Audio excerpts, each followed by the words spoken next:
Olá pessoal, tudo bem com vocês? Hoje, no nosso curso de Cálculo 1, a gente vai aprender o que é uma função composta e o que são funções inversas. Então, preparados? Vamos para a aula. Na aula de hoje a gente vai ver novas formas de criar novas funções, que hoje então é a função composta, e também a gente vai ver o que é uma função inversa. Começando por função composta, né? Na verdade vamos começar a falar de combinações de funções, que é uma forma de composição entre funções. Imagine que a gente tem duas funções, uma f e uma g. A gente tem uma f de x e uma g de x. Tá? A gente pode ter combinações entre essas funções da seguinte maneira. A gente pode pegar a f e somar com a g, né? E tem uma terceira função. Então, no exemplo, só para ilustrar a situação, se a f for raiz de x e a g for x menos 1, a f mais g de x é simplesmente raiz de x mais x menos 1. Ok? Agora, se a gente tem a f menos a g, a gente vai ter raiz de x menos x mais 1. Certo? Então, combinações de funções geram novas funções. Depois a gente tem a f vezes a g. A f vezes a g, então a gente vai ter raiz de x que multiplica x menos 1. Ok? Ou a gente poderia ainda escrever x raiz de x menos raiz de x. Tudo bem, né? Não importa se a gente reorganiza os termos. Mas isso daqui é uma função que ela é diferente da f, é diferente da g, mas ela é dada pelo produto das duas. A f dividido por g também é possível. A gente pega raiz de x dividido por x menos 1. Então, novamente, uma nova função. Qual que é o detalhe quando a gente combina as funções? É que a gente vai fazer a intersecção entre os domínios. Por exemplo, a gente sabe que a f tem um domínio, que é de menos, que é de 0 a infinito, né? Então essa f, ela é de 0 a infinito nesse exemplo. A f e a g de x é de menos a mais infinito. Então a g de x não tem restrição, mas a f tem. Então qual é a restrição da combinação das duas? É a intersecção entre as duas combinações, ok? Então só vale como domínio o que for domínio das duas. Certo? Então, se aqui ela é de 0 a infinito, que eu vou escrever, o domínio da f é de 0, incluindo 0, a infinito. O domínio da g é de menos a mais infinito. Deixa eu apagar aqui.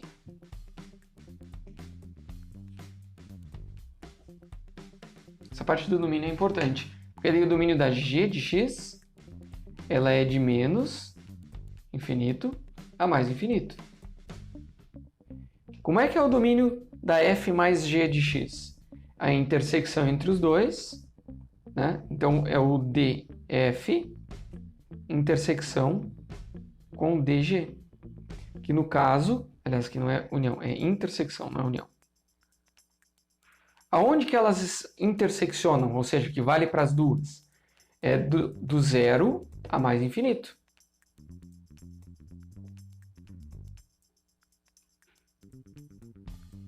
Ok? Então, aqui também. Então, aqui também é de 0 a infinito. Não muda. Porque continua valendo a intersecção dos dois domínios. Aqui também é a mesma coisa. O que vai mudar é o caso da razão, porque quando a gente faz a razão entre duas funções, a gente, além dessa intersecção de 0 a infinito, a gente também tem que o x não pode ser 1, porque a g tem que ser diferente de 0. Então, além da união da df, aliás, da intersecção da df com a dg, ela também tem que, a g tem que ser diferente de 0.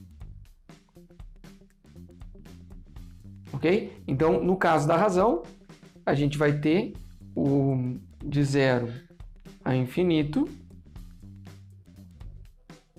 No caso aqui, então, é de 0 até 1, excluindo 1, né? E de 1,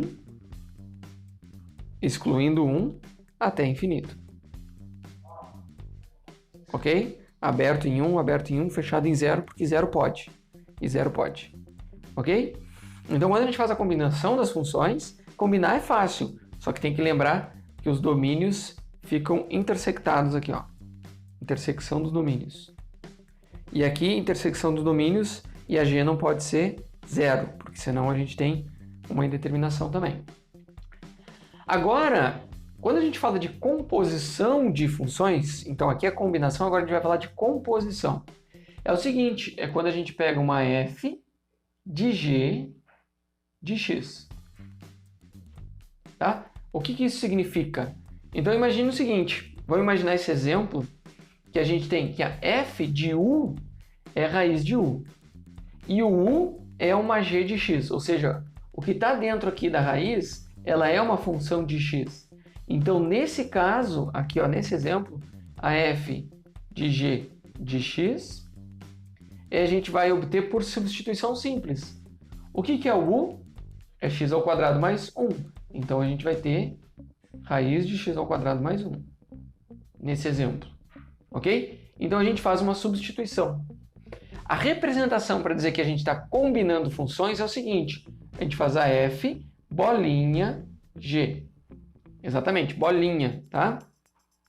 A f bolinha g. Então, para dar mais um exemplo, a gente vai fazer o seguinte, ó, dado uma f que é x ao quadrado e uma g que é x menos 3, a gente quer saber a f combinado com a g. Então, o que vai ser a função composição, não combinada, composta, né? A f combinado com a g, a gente vai fazer x ao quadrado, só que no lugar do x a gente põe x menos 3. Então, a gente vai ter x menos 3 ao quadrado. Beleza? Por outro lado, a gente pode fazer a g composta da f. Então, a g composta da f, no lugar do x, a gente põe a f. Entende? O x vira a f. Aqui o x tinha virado a g, agora o x vira a f. Então a gente vai ter, no lugar do x, a gente vai pôr x ao quadrado menos 3. Então assim a gente tem a f composta da g e a g composta da f. Beleza? Então agora a gente vai ver alguns exemplos de como a gente faz composição entre funções. Nesse exemplo número 1, eu peguei 3 funções. A f de x é x sobre x mais 1. A g é x na 10. E a h é x mais 3. Vamos focar de uma por vez. Primeiro vamos tentar fazer a f de g. Então, o que a gente vai fazer? No lugar dos x que tem na f, a gente vai colocar o que a gente tem na g. A g vai no lugar do x. E aí a gente vai ficar com... Isso daqui vai ser... No lugar do x, a gente vai pôr x na 10. Aí a gente vai ter x na 10. Opa! Errei. X na 10, não 10 na x. X na 10 mais 1. Ok? Então a f composta pela g. Beleza? Agora vamos ver na f de h. No lugar do x, a gente vai pôr x mais 3. Então no lugar daquele x, a gente vai pôr x mais 3. E vamos dividir por, no lugar do x, a gente põe x mais 3. A gente vai ter x mais 3 mais 1. Então até a gente pode somar aqui e vai ficar x mais 3 dividido por x mais 4. Ok? Então essa é a f de h de x. Depois a gente tem a g de h de x. Então a gente põe no lugar do x, coloca o que tem no h, que é x mais 3. Então a gente vai ter x mais 3 elevado à 10ª potência. Ok? E assim a gente segue. H de g. No lugar do x do h, a gente põe a g. Então, a gente tem x na 10 mais 3. E agora, o que a gente faz na f de g de h? Então, nesse caso, olha só, a gente já tem a g de h, que a gente colocou no lugar do x da g, a gente pegou e colocou o que tem na h, certo? Então, a gente já tem a g de h. Agora, a gente quer a f da g de h. Então, a gente pega essa função aqui, ó, que é o x mais 3 na 10. Então, a gente põe isso daqui dentro. É o x mais 3 na 10. E a gente vai pegar esse x mais 3 na 10 e colocar no lugar do x. Então, a gente vai ficar com... Vamos ver se eu consigo escrever tudo aqui. Aqui em cima, a gente tem o x, que é o x mais 3 na 10. E embaixo, a gente tem o x mais 3 na 10. E a gente soma com 1. E tá aí a nossa f de g de h, certo? E se a gente fizesse o contrário, h de g de f? Então, primeiro a gente faz a g de f. Olha que a gente nem fez a g de f, só a f de g, né? A g de f. Então, a gente vai fazer o seguinte, ó. No lugar do x aqui, a gente põe x sobre x mais 1 e eleva a 10. Então, a gente vai ter... Eu até vou fazer separado para não dar confusão. Vou fazer a g de f. Então, eu vou ter o x sobre x mais 1. Tudo isso aqui elevado à 10ª potência. Ok? Agora, a gente vai pegar isso aqui e vai somar 3. Porque h, né, que é a última, a gente substitui tudo isso aqui no lugar do x. Então, a gente vai ficar com x sobre x mais 1 na 10ª potência mais 3, que a operação é somar 3, ok? Então, eu espero que esse exemplo esteja deixado claro como que a gente faz funções compostas, tá? Então, importa a ordem e a gente pode fazer composta da composta, beleza? Por outro lado, a gente vai ver o seguinte, vamos ver se a gente consegue identificar quais são as funções que estão compostas para formar essa f, tá? A gente quer saber o seguinte, ó, se a gente tem que a f é igual a uma... A f grande, né? É uma f de g de h. Será que a gente consegue identificar quem é a f, quem é a g e quem é a h? Então, a primeira coisa que a gente pode ver é que aquela f de x ali, ó, tá? Aquele cosseno está ao quadrado. Isso é uma função cosseno. Então, a gente pode reescrever isso aqui sem mudar a forma da função, né? O cosseno do x mais 9, ele está ao quadrado. Então, a gente pode olhar de dentro para fora. Qual que é a primeira operação que a gente faz aqui, ó? X mais 9. Qual que é a última que está lá? É o h. Então, eu vou colocar aqui, ó, o h de x é x mais 9. Tá? Qual que é a próxima? Depois que a gente faz o x mais 9, o que a gente faz depois? O cosseno de x. Então, eu vou colocar, ó, a g de x ela é igual ao cosseno de x. Ok? E por último, a gente eleva ao quadrado. Então, a f de x é x ao quadrado. Ok? Então, essas três funções, quando compostas nessa ordem, a f de g de h vai resultar nessa função. Podemos conferir? Podemos conferir.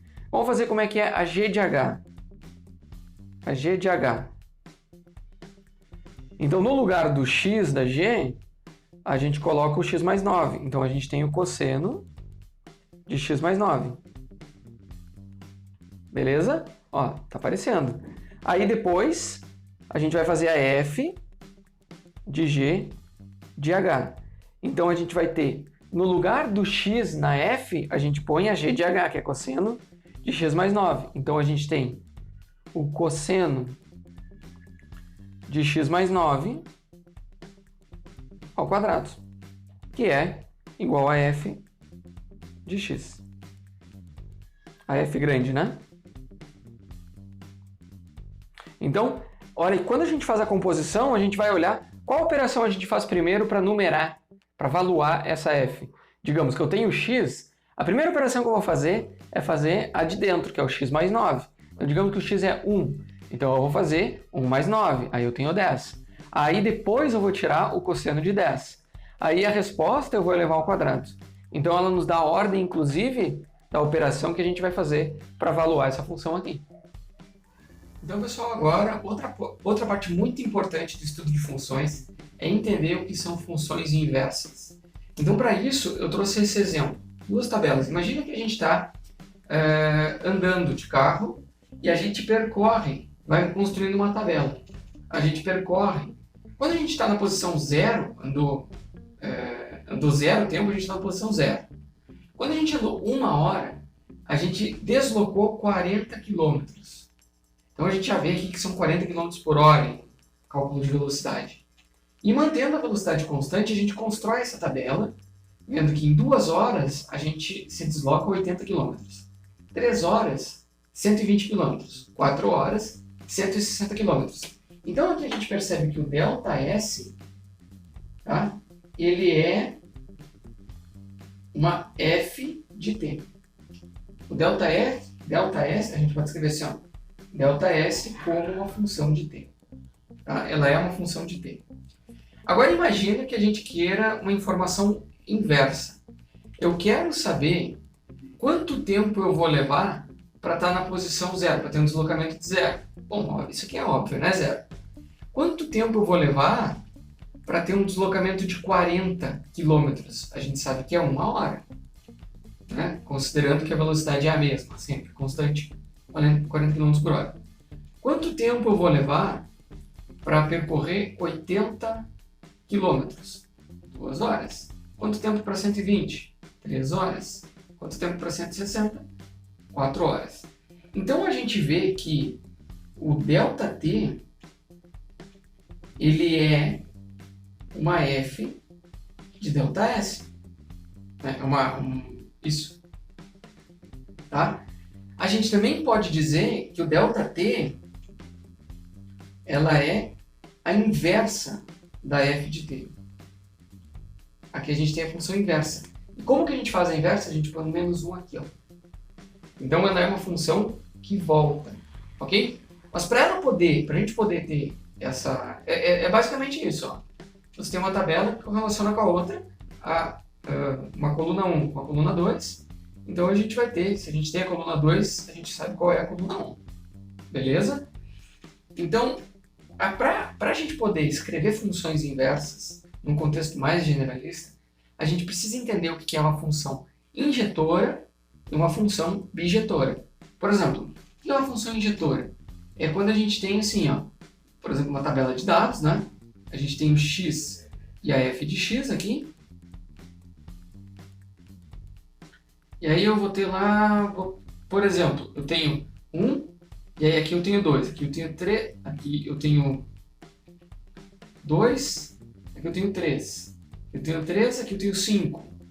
Aqui eu tenho 4, aqui eu tenho 10. Não importa a função, não importa. O que garante que a função é injetora? Que a cada entrada tem uma saída. A saída nunca se repete. Beleza? Por outro lado, a função bijetora é que, eventualmente, a gente vai ter uma entrada e 2 saídas. Então, ó, x e f de x. Digamos que a gente tem 1 e aqui nos leva a 2. Aqui a gente tem o 2 e tem 4. Aí o 3 volta para o 2. Aí o 4 dá 5 e assim por diante. O simples fato de ter 2 entradas com a mesma saída, a gente já tem uma função bijetora, já não é mais injetora, ok? Então, qual que é o conceito da função injetora? Se a gente tem uma f de x1, ela é sempre diferente da f de x2, sempre que o x1 for diferente do x2, ok? Então, a f de x1, eu até vou escrever mais aqui para cima, eu vou escrever de novo. A f de x1 ela é diferente da f de x2 se x1 for diferente de x2. Tá, beleza. A gente tem essa informação. Vamos ver um exemplo de função injetora. Que a gente tem aqui uma função y de x. A gente pode pegar, por exemplo, o x ao cubo. Que ela vai ser uma coisa assim, ó. X ao cubo, ela é injetora, ela nunca repete. Como é que a gente vai verificar se ela é injetora ou não no gráfico? A gente vai fazer isso aqui, ó. Teste da reta horizontal. Como assim? A gente vai traçar retas horizontais e vai ver. Se ele cruzar só uma vez, aqui, é injetora. Beleza? Por outro lado, a gente vai ter a bijetora, é o seguinte, né? Se para algum valor a f de 1 for igual a f de x2, f de x1, para algum x2, x1 diferente de x2. Ok? Então, se tiver um único valor que tem uma entrada, uma saída duplicada, né, para duas entradas diferentes, aí ela é bijetora, tá? Então, por exemplo, aqui, ó, a função x ao quadrado, que é o zero, né, que é o zero, que é o y e aqui é o x. A função x ao quadrado, ela não passa no teste da reta horizontal, porque a gente passa retas horizontais e a gente tem duas possibilidades. Dois valores de f de x para o mesmo valor de...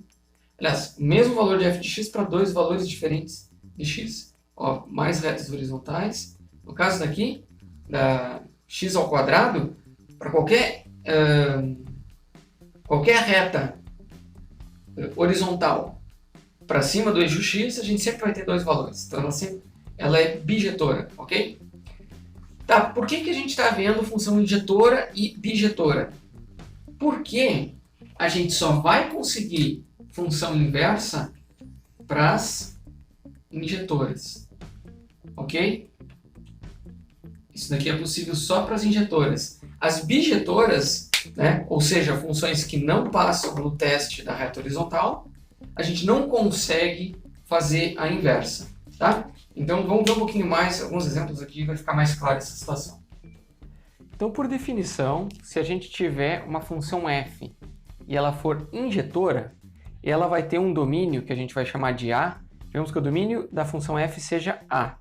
A imagem dela vai ser B, um conjunto B, né? Então, o domínio da função f vai ser o conjunto A. A imagem vai ser o conjunto B. Qual que é a definição que a gente tem aqui, ó? Então, se a função inversa f na menos 1, né, ela vai ter um domínio. Se o domínio é A da f, o A vai ser o conjunto imagem da f inversa. E se B é o conjunto imagem, então B passa a ser o conjunto domínio da função inversa de f, ok? Então, se a gente tem uma f na menos 1, se a gente tem uma f de x,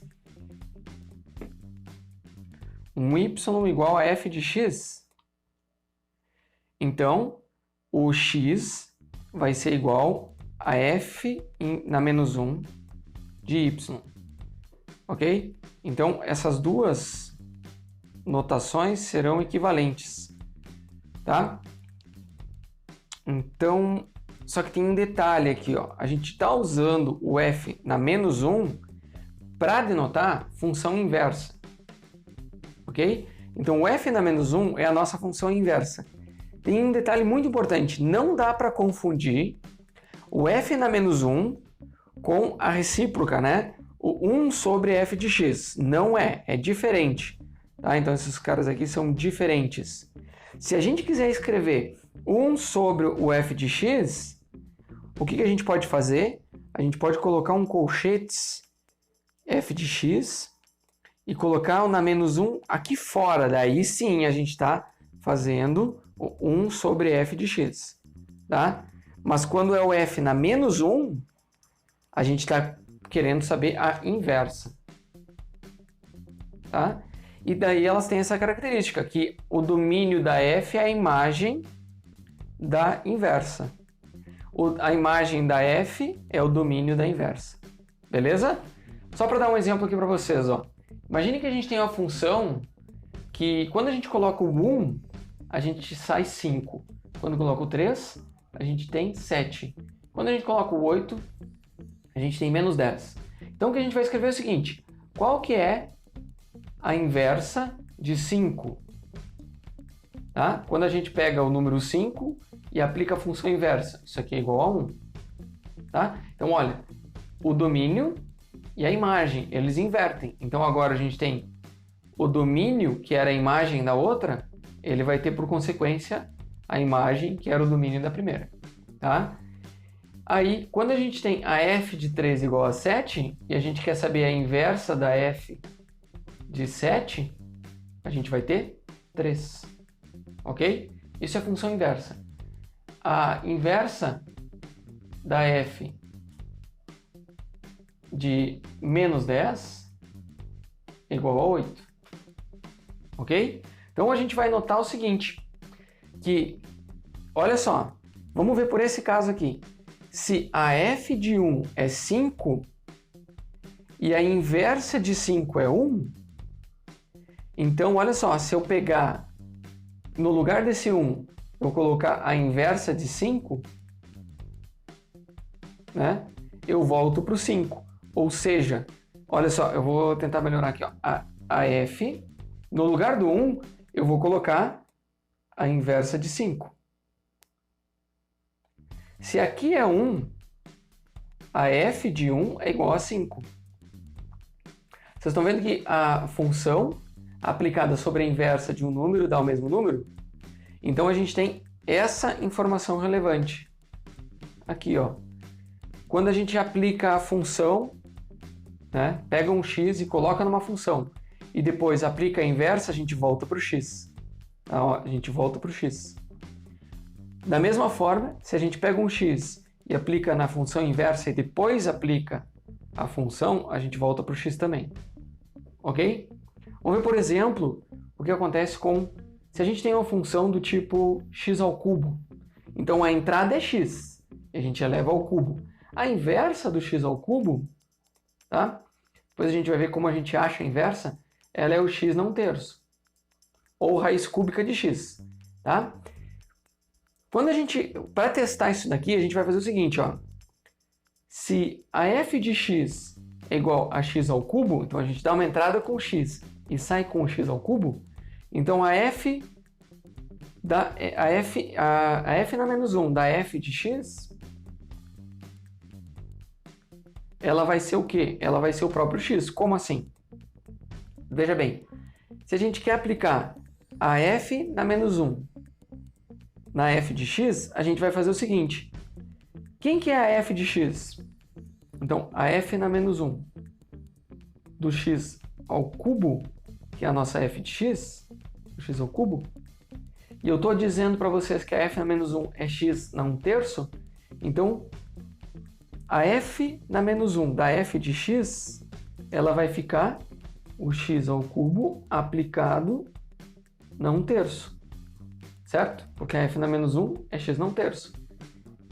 Então veja bem, ó, quando eu elevo ao cubo e elevo na 1/3, eu multiplico os expoentes.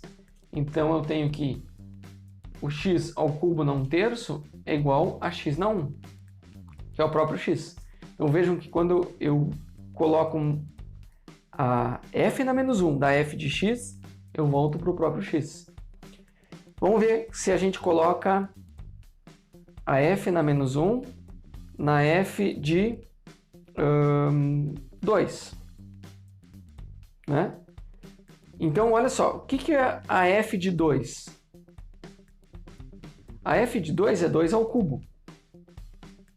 2 ao cubo, então é 8. Né? Porque é 2 vezes 2 vezes 2. E agora eu vou pegar o 8 e elevar na 1/3. só que a raiz cúbica de 8 é 2.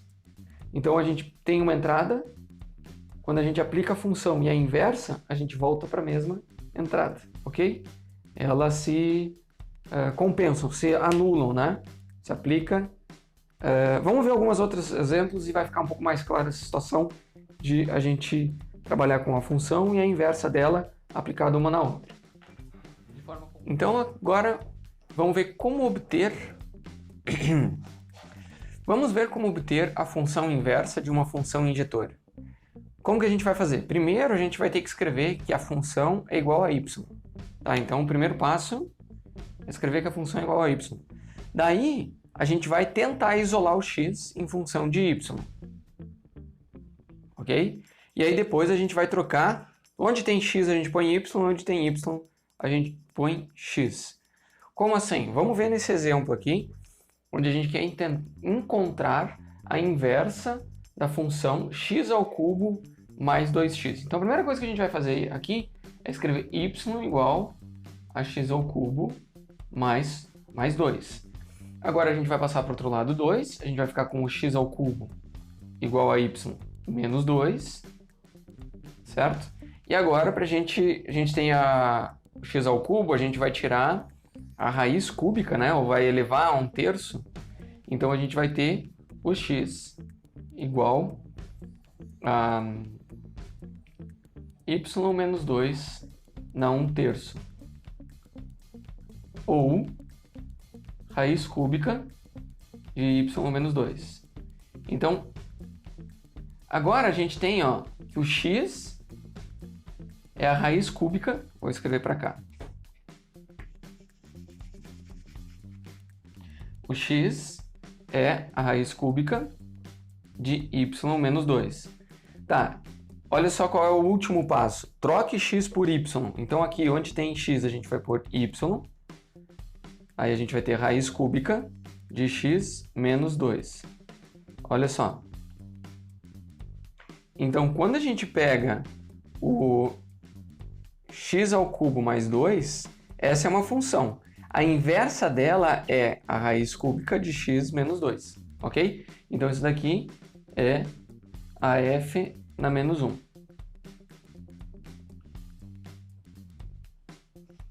Ok? Então o y igual a x ao cubo mais 2 é a f, o raiz cúbica de x menos 2 é a inversa da f. Beleza? Então aqui está um exemplo. Agora, o que vai acontecer quando a gente quiser fazer o gráfico de uma função? Quando a gente troca o x por y e fez essa operação, se a gente tem essa f de x com essa forma, a gente vai ter a outra função, a inversa, ela vai ser o equivalente a gente pegar aqui, a pegar essa y igual a x, que é essa função aqui, que ela é a diagonal de 45 graus, e a gente vai ter uma função que ela é simétrica, né, o gráfico, ela é totalmente simétrico com o y igual a x. Essa daqui é a f menos 1 de x. Então, sempre quando a gente tem uma função, a inversa, a gente faz a simetria em torno do y igual a x, ou x igual a y, ok?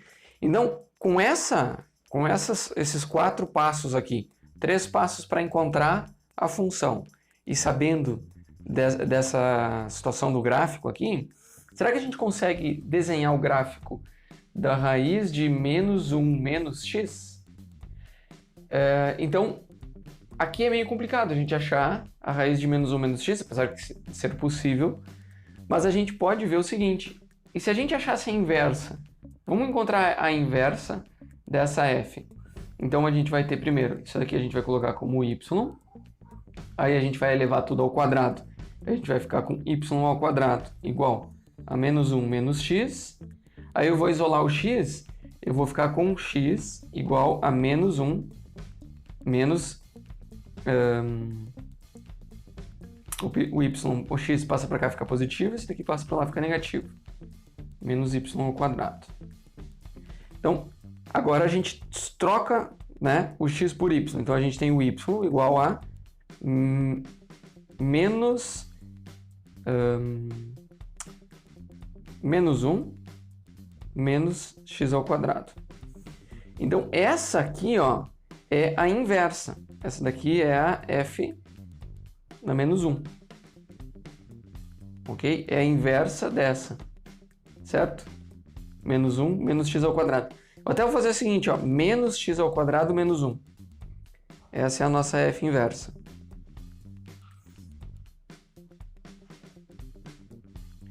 Por quê? Porque, olha só, quando a gente tem o x ao quadrado, a gente sabe que o x ao quadrado, ele é uma parábola.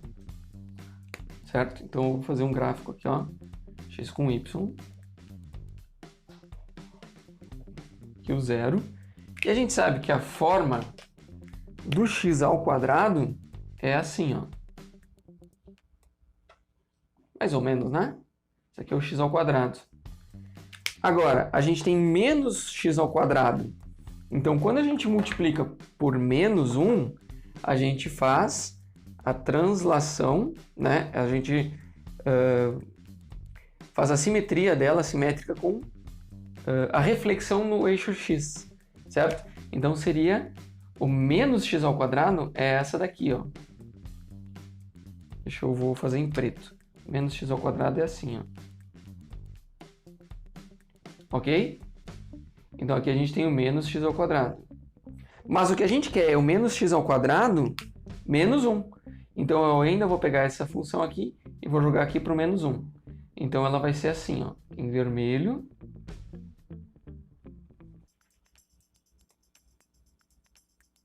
Em vermelho a gente vai ter o gráfico. Só que tem um detalhe, né? Aqui tem um detalhe importante aqui que eu quero destacar para vocês, para a gente não se atrapalhar. Aqui é o menos x ao quadrado.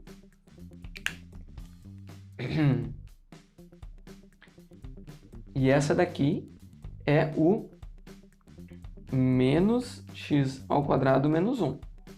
Ok? Até aqui, tudo bem. A gente tem a inversa, né?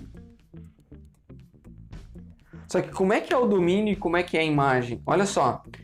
Lembra da questão do domínio e imagem? A nossa função, essa daqui, ó, ela tem como a imagem dela é sempre positiva. É sempre para x positivo, né? Então lembra que se a imagem dela é sempre para x positivo,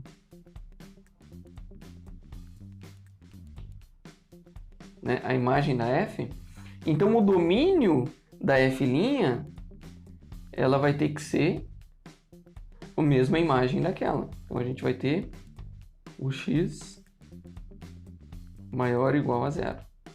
Então olha só, o domínio dessa função aqui, para que ela seja inversa, só pode ser com o x maior que 0. Então tudo que é x menor que 0, a gente ignora. E a gente vai ter só essa função aqui, ó.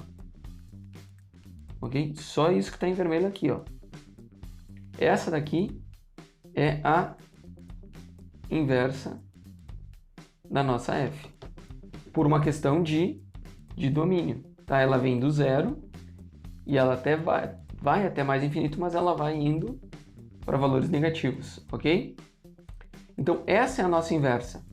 O que a gente está propondo é fazer um gráfico da f. A gente ainda não chegou no gráfico da f, certo? Mas a gente vai fazer a reflexão com o x igual a y. Então, a gente tem essa linha aqui, ó, que é a diagonal. Esse aqui é o x igual a y, certo? E agora a gente vai refletir. Como que vai ficar?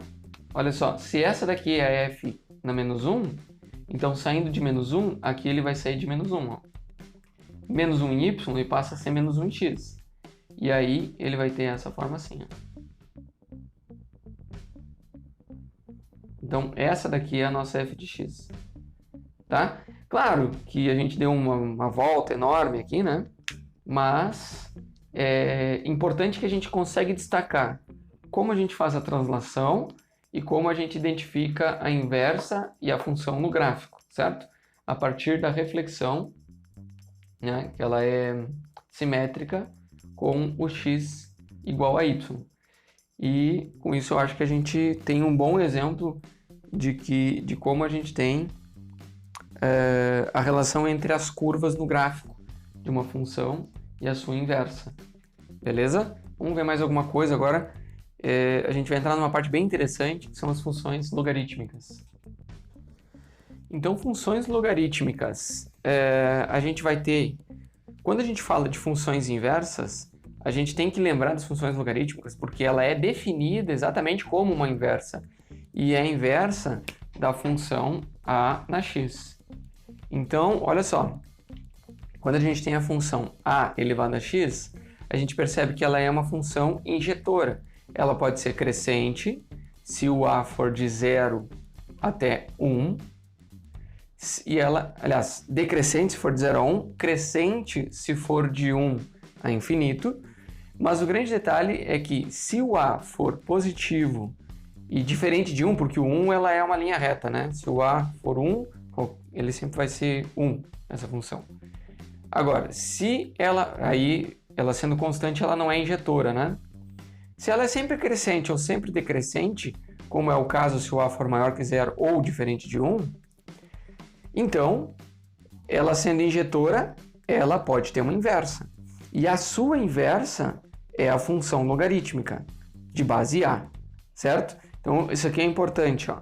A base A é a base do expoente e também vai ser a base do logaritmo. Então, é o seguinte, ó. Se a gente tem o A, a função logarítmica é definida da seguinte maneira. O y igual ao log de x na base A, essa função aqui é definida tal que o a elevado a esse y aqui é igual ao x. Ou seja, o log, a função log de a de x na base a é o expoente quando a gente escreve o a na y. Então a pergunta é, qual é o expoente que eu preciso elevar o a para obter o x? Certo? Então a resposta é o logaritmo. Beleza? Então, por isso a gente pode perceber também que existem a gente vai ver mais sobre o logaritmo, bastante na verdade, ao longo de todo o curso a gente vai ver bastante logaritmo. Quando a gente faz a função, existem as equações que a gente chama de equações de cancelamento, ou seja, olha só, se eu tenho o log de x na base a, e se o meu x for o a na x, tá? Então, qual é o expoente que eu tenho que elevar o a na x, né, para... Qual é o expoente que eu tenho que elevar o a para obter o x, né? Então, eu tenho o a na x, aqui vai ser o meu x. Vamos ver se eu faço a pergunta melhor. Ó, o y, a pergunta aqui é, qual é o expoente que eu tenho que elevar o a qual é o expoente que eu tenho que elevar o a para obter x? Então eu coloco o x é o expoente do a, ó, o x, acho que assim fica mais claro, né? Eu me atrapalhei um pouco. O x, ele é o expoente do a para a gente obter o a na x. Deu para entender a ideia? Eu coloco esse x como expoente da base para obter o a na x. Olha só, eu coloco o y como expoente da base para obter o x. Ó, o y é o expoente da base para obter o x. Acho que ficou mais claro agora, né? Desculpa a confusão. E aqui é mesmo, aqui é o contrário. Olha, se o log de a de x na base a é o expoente, então se a gente eleva esse expoente, né, se esse é o meu y, então aqui eu vou ter o x. Então elas são funções de cancelamento. Vamos ver se fica mais claro. Quando eu faço o log e elevo ao expoente, uma função cancela a outra e eu tenho o próprio x. Quando eu faço o x, né, eu tiro o log e elevo ao expoente daquela base, né, eu volto para o x. Só que tem um detalhe, o log ele é uma função que ela tem o domínio igual à imagem do a na x. Só que a imagem do a na x, ela é só positiva. Então, é só para valores reais positivos. Então, o domínio do log, tá? O domínio do log é x positivo. Faz sentido isso? Então, ó, o domínio é x maior que zero. Do log, né? Beleza? Então, vamos ver no gráfico o que acontece. Quando a gente tem o y igual a na x com a maior do que 1, ele tem essa forma aqui. É uma função crescente, certo? O que vai ficar? Como é que vai ficar a função logarítmica quando o a é maior do que 1? A gente vai ter uma função simétrica em torno do x igual a y, ou y igual a x. É mais ou menos assim, ó. Então ele é assintótico aqui com o x, então ele vai ser assintótico com o y negativo. Ok? Então, se essa é a na x, essa aqui é o log de x na base a. Ok? Para o a positivo. Aliás, para o a maior do que 1, né? Ok? Então, a função, o gráfico do log sempre vai ser uma coisa mais ou menos assim. Não ficou muito bonitinho, mas eu acho que deu para entender a ideia. Beleza? Então, quando a gente fala de funções inversas, a gente tem que falar das funções logarítmicas, porque ela é definida como uma função inversa. Então, agora a gente vai olhar as propriedades dos logaritmos. Por exemplo, aqui 3 propriedades dos logaritmos que a gente vai usar bastante são as seguintes. Primeiro, o logaritmo do produto. Quando a gente vai aplicar o logaritmo do produto de x com y na base a, ele é equivalente à soma dos logaritmos.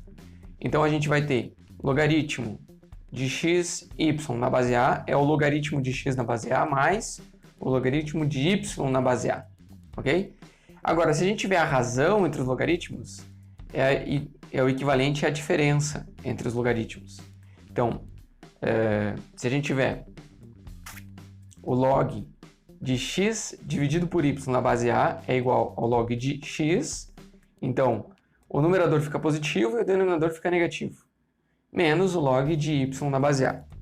E caso a gente tenha o log de x a um expoente r, seja um r qualquer número pertencente aos reais, qualquer número real, isso aqui é o equivalente a gente fazer r vezes o logaritmo de x na base a, ok? Então, para o x e o y tem que ser positivos, né? Senão a gente sai do domínio dos logaritmos. Mas o r pode ser qualquer número real. Por exemplo, se a gente quiser obter o valor de log de 80 na base 2 menos log de 5 na base 2. A gente tem uma diferença. Então a gente vai ter log de 80 na base 2. Como a base é a mesma, a gente pode fazer 80 dividido por 5. Ok?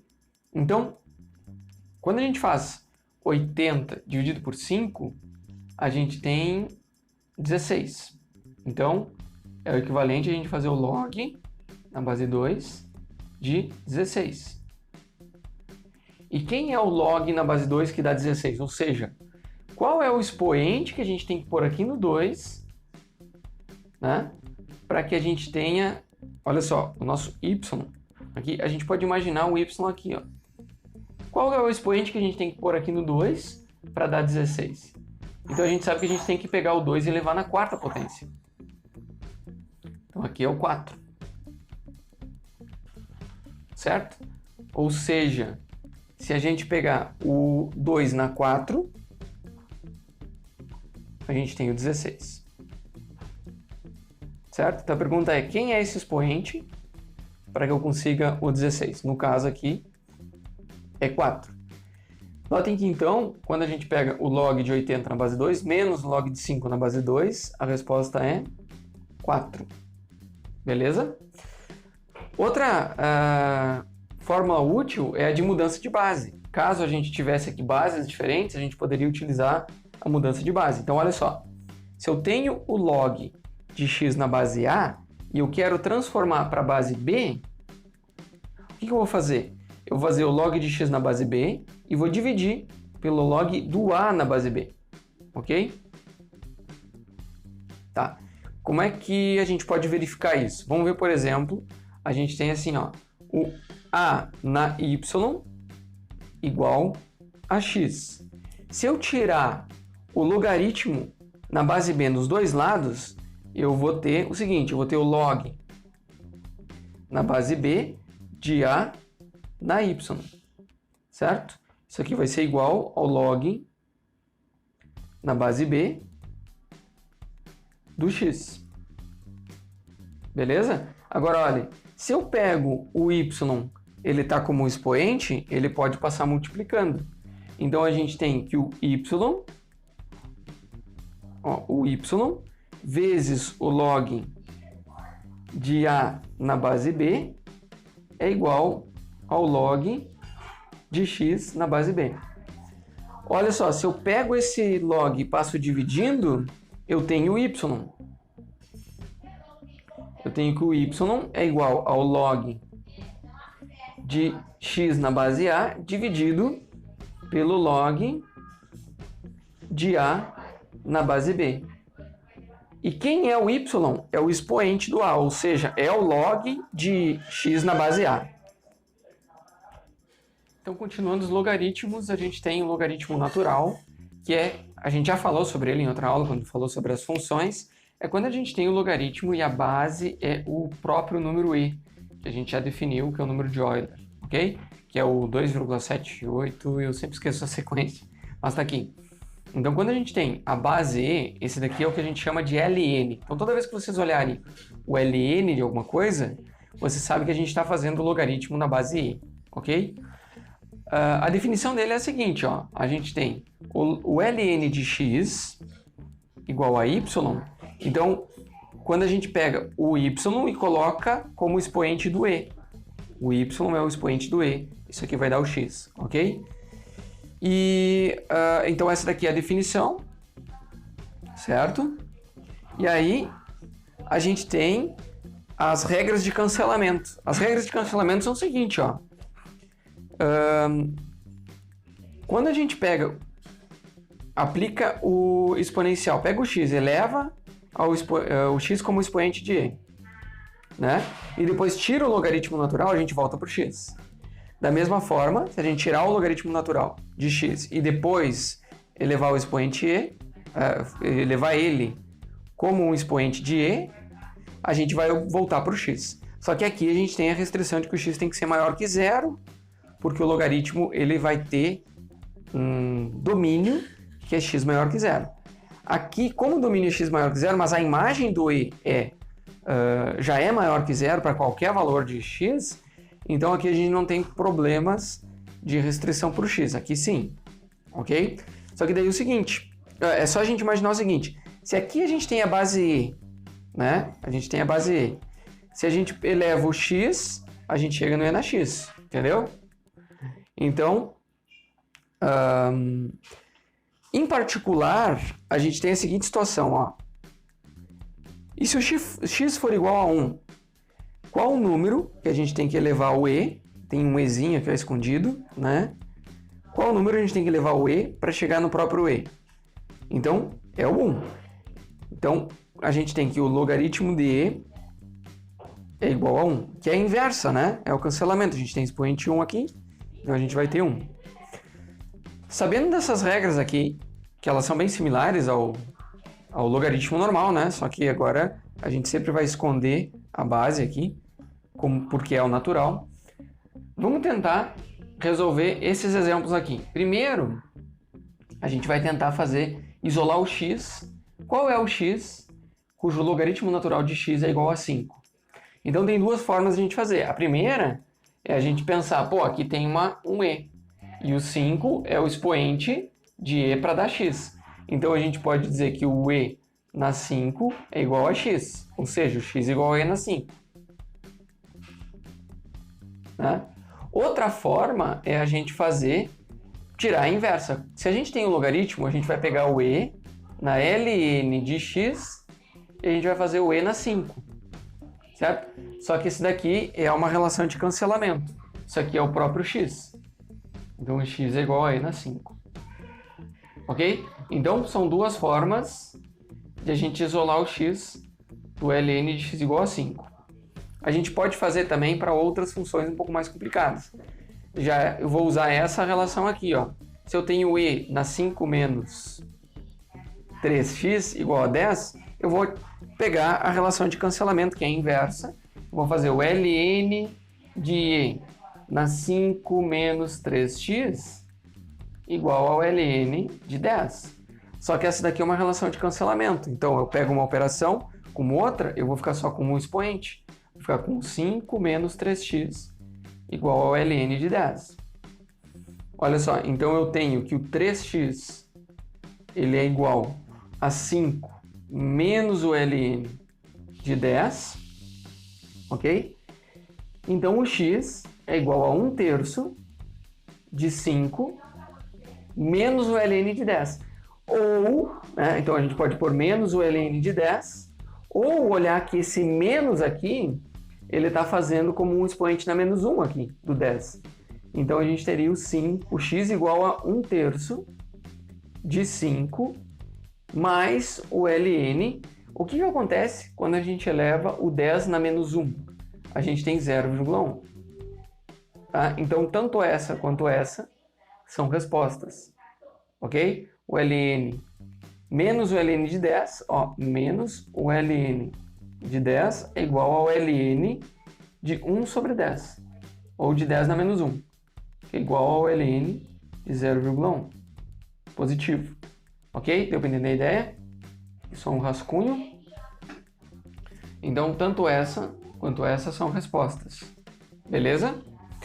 Depois, por último, a gente pode tentar escrever esse logaritmo, essa soma de logaritmos, em um único logaritmo. Como a gente faria isso? Ó, a gente teria o ln de a, e esse 1/2, ele passa como um expoente de b. Então, a gente pode escrever como mais o ln de b na 1/2.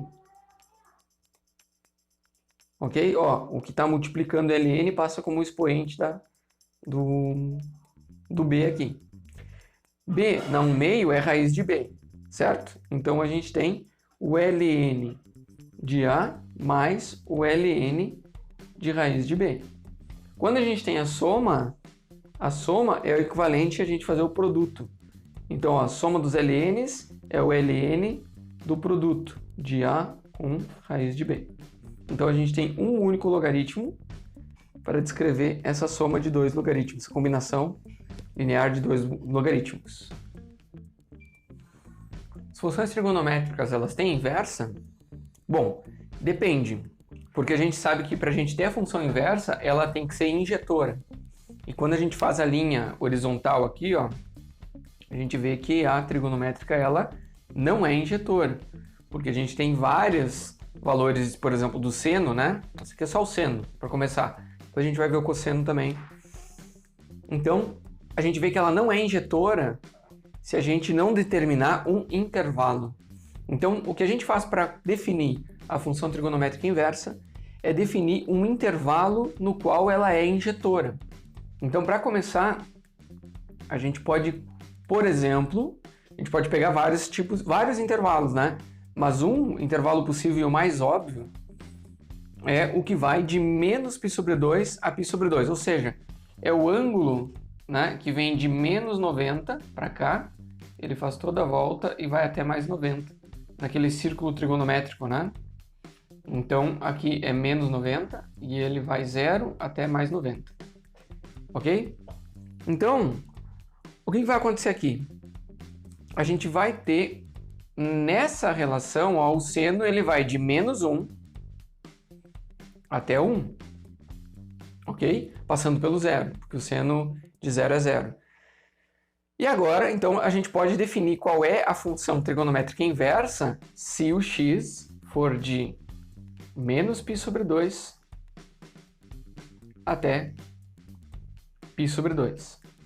Beleza, agora a gente pode definir a inversa. Quem que é a inversa? Então, a inversa é o que a gente chama de arco-seno. Então, olha só, quem é o x? O x é um arco, é um ângulo, certo? Aqui, ó. Nesse caso, o x é um ângulo. Então, algumas vezes a gente usa θ, o alfa, não importa. Nesse caso, o x é um ângulo. E ele vai de menos π sobre 2 a π sobre 2. Então, a inversa a gente vai chamar de... Se a f de x é seno de x, a inversa f na menos 1, ela vai ser o seno na menos 1 de x, que é totalmente diferente de 1 sobre o seno de x, ok? Ela não é a recíproca, ela é a inversa. Como é que funciona a inversa? Da seguinte maneira, a gente pega, ó, se o arco cujo seno é x, a gente tem o y, então o seno desse arco é o x. Deu para entender a ideia? Quando a gente fala de seno na menos 1, às vezes a gente também pode escrever o seno na menos 1 de x como sendo o arco-seno de x. Então, vocês vão encontrar em várias situações diferentes o seno na menos 1 ou o arco-seno, e os dois são a mesma coisa. Até quando a gente fala arco-seno, acho que fica mais explícito que a gente está trabalhando com uma função inversa. Aliás, aqui fica explícito que está trabalhando com a função inversa, e aqui fica explícito que a gente está procurando o ângulo cujo seno é x, certo? Então, olha só, se a gente tem que o seno... aqui no caso, o ângulo é o y, certo? Então, se o seno do ângulo é x, o arco cujo seno é x é y. Bom, acho que deu para entender a ideia. Como é que fica o gráfico da função inversa, do arco-seno? Veja bem, lembra que a gente tem que traçar aqui, ó, o x igual a y, né? Só que ele não é π sobre 2, na verdade, o que vai acontecer? Ele não passa bem por aqui, né? π sobre 2 não é 1, ele passa pelo 1 e 1, π é 3, fica 1, alguma coisa. Então, na verdade, é antes aqui o 1 e 1. Mas vamos ver. Se o y é 1 e o x é π sobre 2, agora a gente inverte, ó. O x é 1 e o y é π sobre 2. Ok? Da mesma forma que o x era π sobre 2 e o y era menos 1, agora a gente vem para cá, ó. A gente inverte os dois, certo? Tá. Se ele vinha assim para baixo, ele vai fazer assim para cima, ó.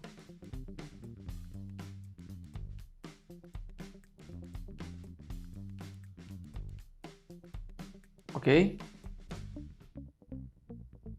Nota, então, que antes o domínio é de menos π sobre 2 a π sobre 2 e a imagem é de menos 1 a 1.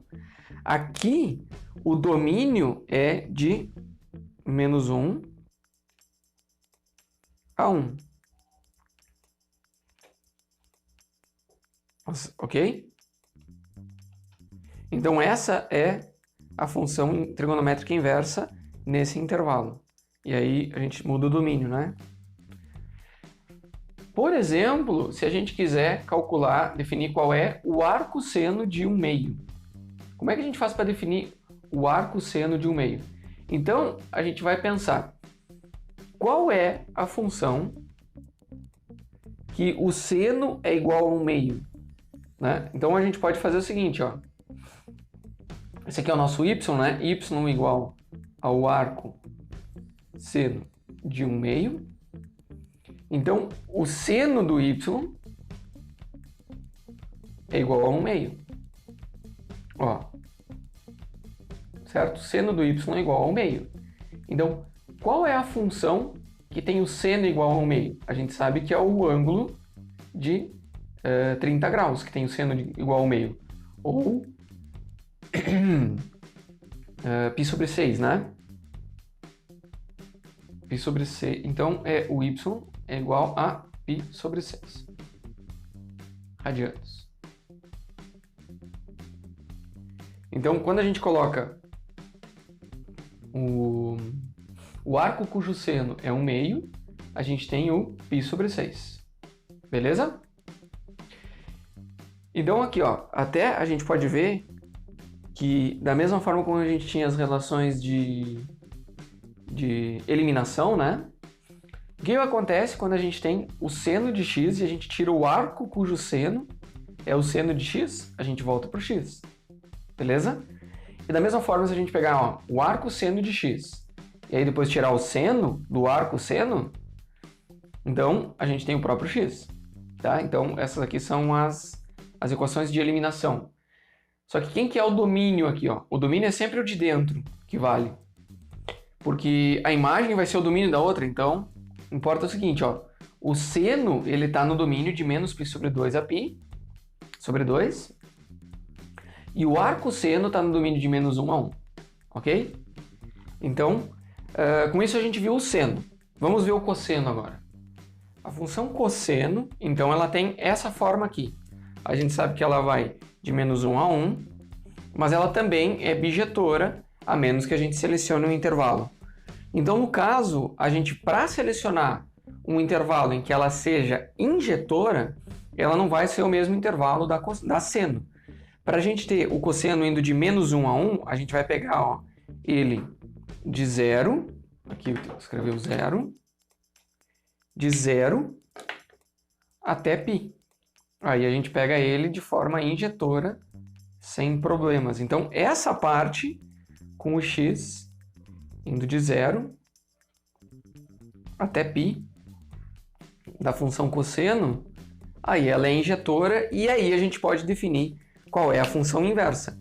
E da mesma forma que a seno, a função inversa, né, na menos 1 aqui, ela vai ser o cosseno na menos 1 de x, que a gente chama esse cosseno na menos 1 de arco cosseno.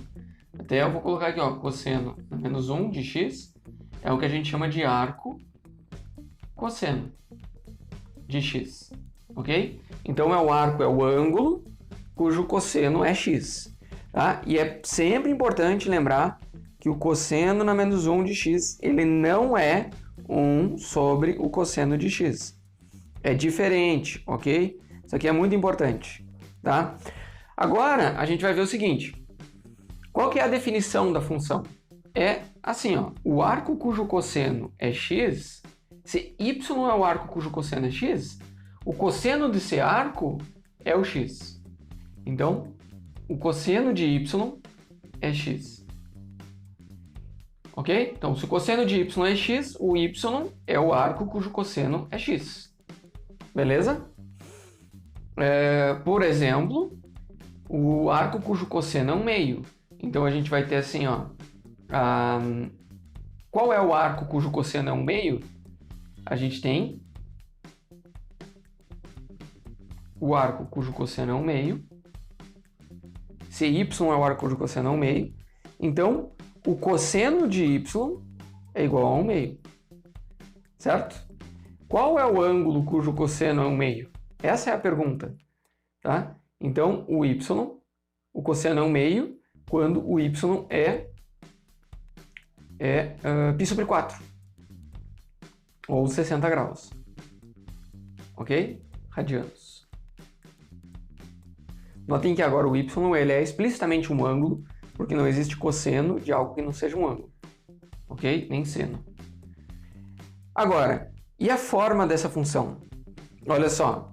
Se ele estava em 1 no 0, em 1 no y, quando o x está no 0, então, quando o y está no 0, ele vai estar no 1. Aqui. Ok? E quando o x estiver no π, ele vai estar no menos 1. Aqui, ó. X. O x estava no π, agora o y vai estar no π. A gente inverte, né? E o x estava no menos 1. Aliás, o y estava no menos 1, o x vai estar no menos 1. E no 0 ele passa aqui pelo meio. Certo? Então, olha só. Ele sobe assim. E vai para cá. Ok? Então, a gente sempre inverte, né?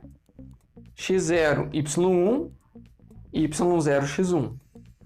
x0, y menos 1. Deixa eu fazer melhorzinho aqui. Ok? Acho que deu para entender a ideia. E aqui é π sobre 2.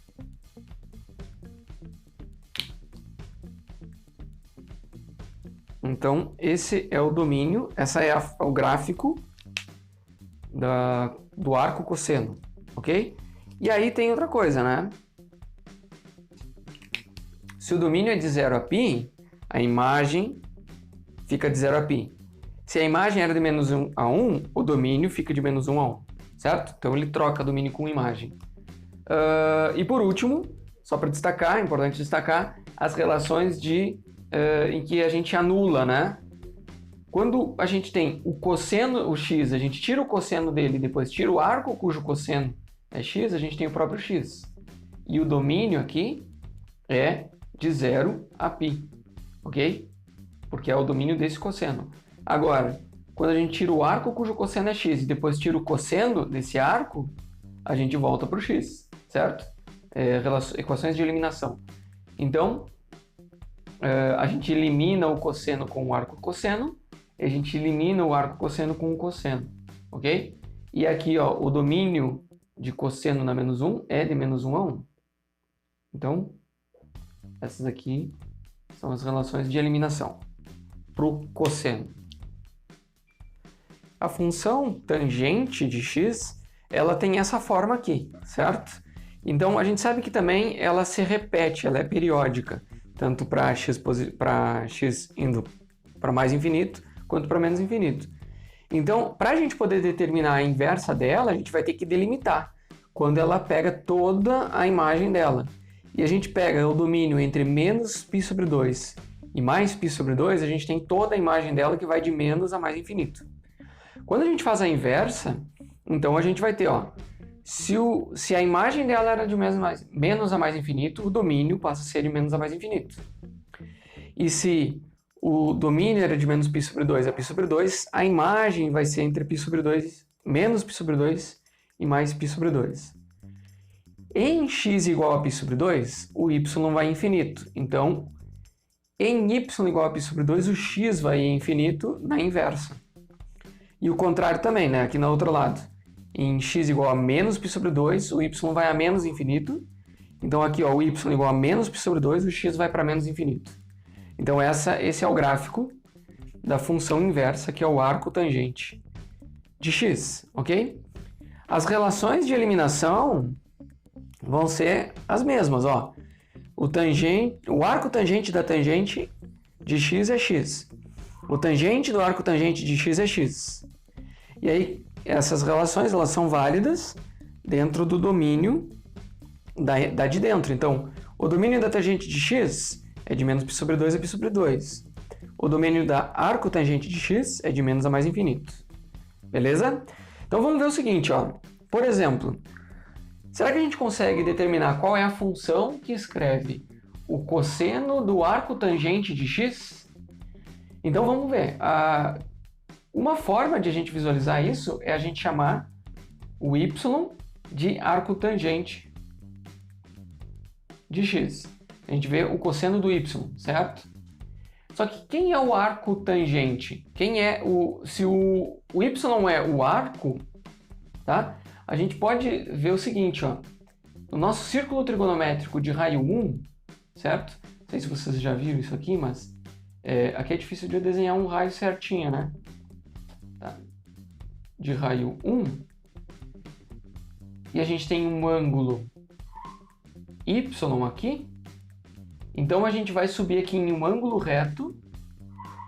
Em um ângulo reto, a gente vai ter que essa direção oposta aqui, ó, é o nosso é a nossa tangente, ok? Então olha só, o y é o arco cuja tangente é x. Então se a tangente é x, essa é a distância aqui. Esse aqui é o arco. Aqui a gente tem um raio 1, nosso círculo trigonométrico. E essa distância aqui, ó, é a secante. Certo? É a secante de x. É a secante de y. Só que a gente pode ver que essa secante, ela é quem? Ela é a raiz. No caso, então, ó, a secante de y, ela é a raiz de x ao quadrado mais 1 ao quadrado. Ou 1 mais x ao quadrado. Ok? Em geral, a secante de x, secante de θ, vou colocar um ângulo qualquer, ela é igual, a secante ao quadrado é igual a 1 mais a tangente ao quadrado de θ, porque elas respeitam esse triângulo retângulo aqui, ok? Aqui a gente tem a tangente, aqui a gente tem a secante. Para o caso particular desse ângulo aqui, que é o y, então a gente tem essa relação com o x, que é a nossa variável, ok? Por que a gente faz essa relação do secante? Porque até eu anotei aqui embaixo, ó, a gente sabe que a secante é 1 sobre o cosseno, tá? Então lembra que o arco cosseno não é 1, o cosseno não é menos 1, não é 1 sobre o cosseno. Quem é 1 sobre o cosseno é o secante de x. Então, se a gente quer saber o cosseno, o cosseno do arco tangente, a gente pode usar que a f de x, ela é 1 sobre a secante de quem? Do arco tangente, ou do y, né? Ok? Então, se esse daqui é o y, né? A f de x é o cosseno de y e o y é o arco tangente de x, então a gente pode escrever dessa forma, 1 sobre o arco secante de y. Mas a gente já viu que a secante, 1 sobre secante de y, a gente viu que a secante é raiz de 1 mais x ao quadrado. Então a nossa f de x pode ser escrita como sendo 1 dividido por raiz de 1 mais x ao quadrado. Vocês veem então que o cosseno do arco tangente de x pode ser escrito como sendo 1 sobre raiz de 1 mais x ao quadrado. Não é muito óbvia essa relação, né? Mas ela é verdadeira, ok? Aí então a gente já entrou introduzindo a ideia da secante, a secante dá 1 sobre o cosseno, a cossecante é 1 sobre o seno e a cotangente é 1 sobre a tangente, tá? Então a gente tem essas relações de inversas, elas são seguindo a mesma ideia, né, de relações de inversas do que a gente teve no cosseno, que a gente teve do seno. Até eu não coloquei da tangente, né? Então assim, ó, se o y é o arco tangente de x, então isso aqui é o equivalente a gente dizer que a tangente de y é x. Ok?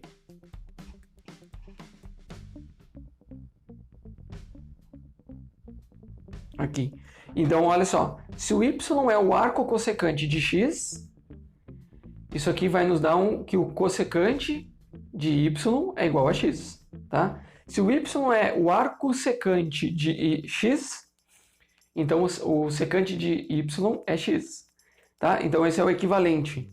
O equivalente a gente dizer que y é o arco cotangente de x é a gente dizer que a cotangente de y é igual a x. Só que a gente tem que tomar um pouco mais de cuidado com os domínios aqui, tá?